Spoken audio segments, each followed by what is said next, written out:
Rob Manders here. We're excited because in 1 week we're heading out to King of the Hammers off-road race.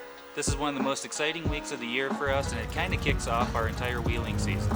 If you've never heard of King of the Hammers off-road race, well, essentially it's a week-long event with races from everything trophy trucks and desert classes to UTVs to dirt bikes to Ultra 4 race cars, unlimited Ultra 4 race cars. They race through the rocks and through the desert. It's a really unique event. Everything else is out there off-road, people driving around, rock crawlers, rock bouncers, anything, you name it. We've been going there since 2014 to help support Paul Horschel. Paul races in the 4400 Unlimited class, which is essentially the main event of the main race of the entire event. So it's always real exciting to go out there, see everybody, lots of friends and family. We're looking forward to it. It's going to be a great week. This year Paul's planning on racing in 2 different races. He's going to be racing in one of the desert races and the 4400 class King of the Hammers race. So really looking forward to it. It's going to be a good time.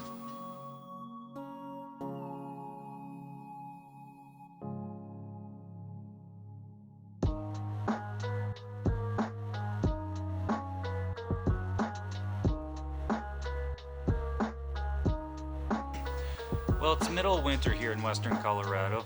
Things have been kind of slow lately, not a lot going on.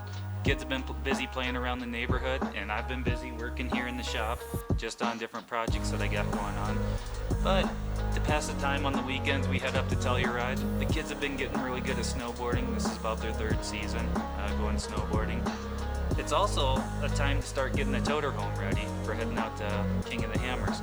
We're essentially going to spend 10 days out there in the motorhome, so we got to have everything ready to go. This is a 2006 Optima toter home. It's got 450 horsepower Mercedes diesel engine. We like to go through everything, check the brakes, check the air pressure in the tires, go through all the fluids, check the air filters, replace any air filters that needed, including the generator, change oil in the generator, because that's pretty important too. We like to make sure everything's working correctly, check all the electrical, make sure that we don't have any issues there. And this motorhome has enough fluids and capacity to get us through the desert, 10 days in the desert, with essentially water, showers every day, all that kind of stuff, 200 gallons of fresh water, a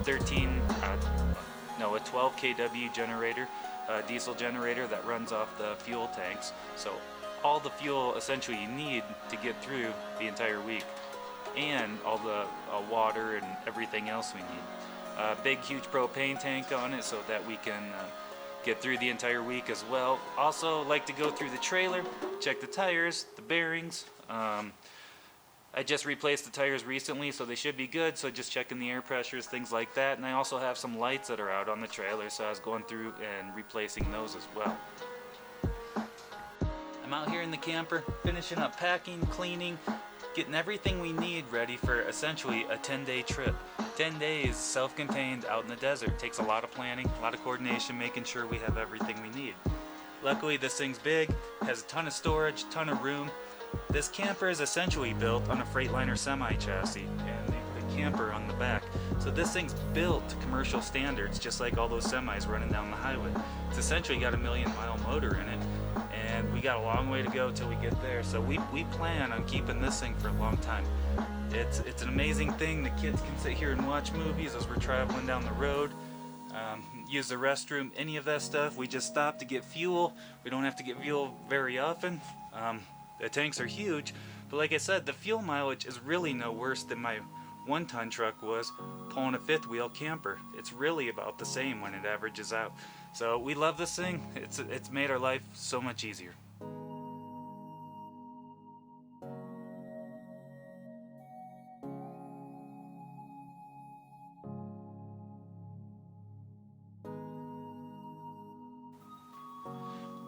This is our buggy that we finished 1 year ago today. With a lot of help from Paul Horschel, he designed the chassis. We built it over in his shop, then I brought it back over to my shop to finish it out, installing the motor, drivetrain, all of that. This buggy's running an LS1 motor, a turbo 400 transmission, and an Atlas transfer case. For axles, they're 1-ton Chevy axles with chromoly parts and U-joints. Just got done making a new fresh panels that we had wrecked last year. We dented up some of the panels pretty good just hitting the trail, so I made up some new panels. I got a fresh wrap on it, so it's looking installed a fresh new set of 20-inch Raceline feedlots and a new set of BFG KR2 soft compound tires. I'm coming off a set of BFG Crawler red label tires, so I'm anxious to see how these KR2s do compared to the BFG red.